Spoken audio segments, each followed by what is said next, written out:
Hello, welcome to the MMA Freak Fire of the Week. I'm Matt Salzer. So, because there wasn't really anything major going on in between now, or in between,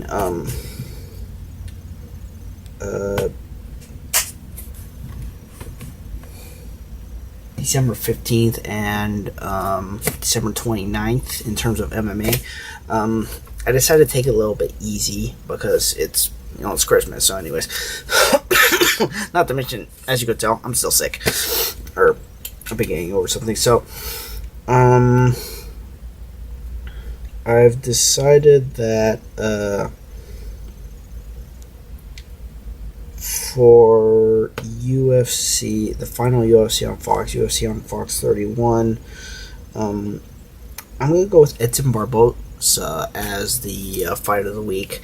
So to review this last one, and this is kind of sentimental because even before I'd started, before I joined MMA Freak, the first and only UFC event that I've ever been to was the very first UFC on Fox. It was at the Honda Center in Anaheim, California. I'm from the area, and yeah, it was very, very yeah, I'm being nostalgic. So it's kind of bittersweet to watch this thing end, having seen the beginning to the end. This, it's not like when UFC was on Spike. I came in to the UFC a while after they'd actually started being on Spike. So, okay, so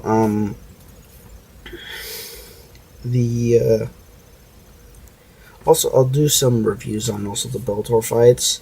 So Bellator 212. Michael Chandler versus Brent Primus. Michael Chandler didn't sprain his ankle this time, so he properly defeated Brent Primus. Let's face it, their first fight was a freak accident. Michael Chandler stepped on his ankle wrong and sprained it, and then couldn't continue because his foot was out of whack. Like, literally, it was out of place. So, it's nice to see him a three-time lightweight champion. And he's been in some wars. So, nice to see him on there. Javi Ayala defeated Frank Mir due to strikes because Frank Mir was just getting pummeled in that round. But Mir had pretty much been winning the fight up to that point. So, then, that's, those are the major high points. This is more of a crossover, for Bellator 212. Bellator 213, you had Ilima-Lei Macfarlane, the hometown girl, is in Honolulu, Hawaii, and, she went out there and she won. It was pure and simple. She had the crowd behind her, and she went out and eventually got the submission of Valerie Letourneau. I feel like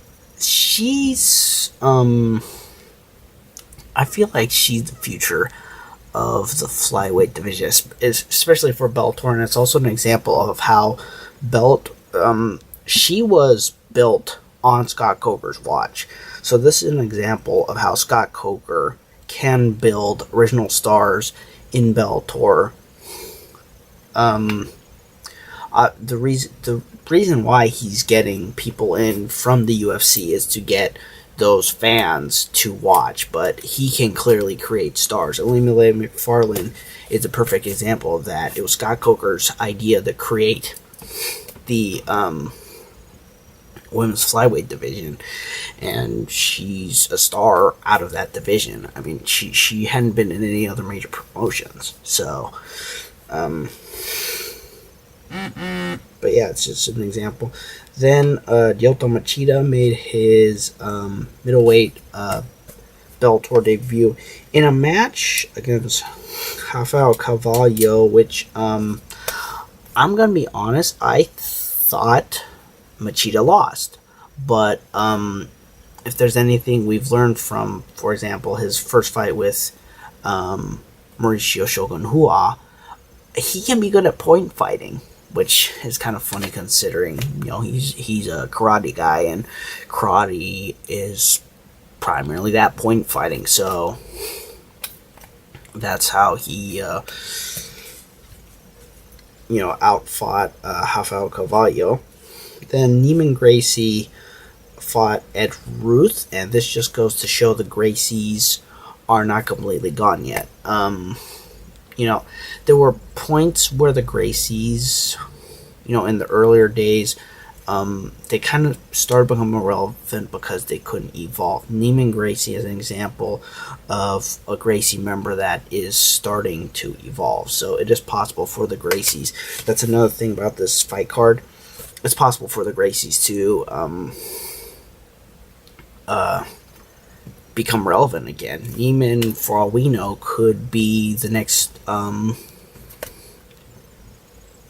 next welterweight champion. So, then there's that. Liam Maguri straight up knocked out Muhammad King Mo Lawal. That was pretty impressive. It also got him on the win column. Not sure where it leaves King Mo because he lost to Ryan Bader. Ryan Bader is the light heavyweight champion. So, yeah, we're just gonna have to see where that goes. Those were the highlights of Bellator 213. Then UFC on Fox 31. Al Akante, I believe in a was it unanimous decision or split? Well, either way, he once again beat Kevin Lee and just went on to show that he can adapt and that he deserved the last minute title shot against Khabib Nurmagomedov. So he is relevant. Kevin Lee is definitely still there. I mean, he's up there. So this loss isn't going to permanently just knock him off the radar. I mean, he could bounce back with a win or two, and he's that talented. We know that's where it's going to go. Again, Edson Barboza, very impressive. Something that was mentioned on that fight card is the fact that Barboza can at times get carried away with his fights. And that was probably what happened in terms of, for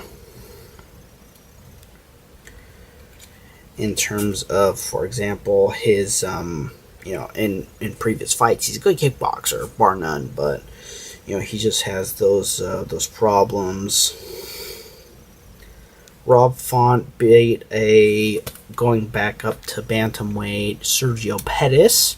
I think Sergio is just better off as a flyweight, and considering that the flyweights are not going anywhere, don't know why he has said that specifically, don't know where that source, I think it was a Brazilian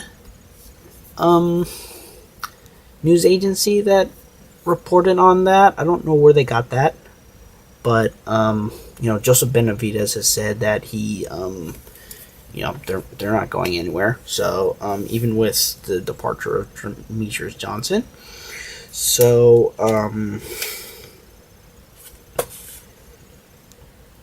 and then Charles Oliveira submitted Jim Miller and then said that he wanted to go back down to flyweight or featherweight.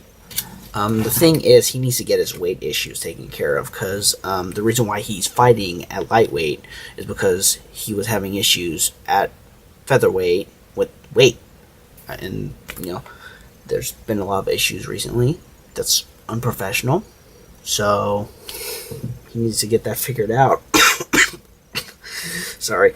And then with Jim Miller, I'm not sure where that really leaves him. And you know what? That's the I'm just gonna cover that because I've covered a lot already. But yeah, that was the last UFC on Fox. That included the last, and in this review was the two Bellator events. So I should probably also give shout outs. For the fighter of Bellator 213, I'm giving that to Ilima-Lei Macfarlane. And then Bellator 212, I'm giving it to Michael Chandler. So those are the guys that those are all the people I'm giving that to. So yeah, that's it. Have a Merry Christmas, and see you next time.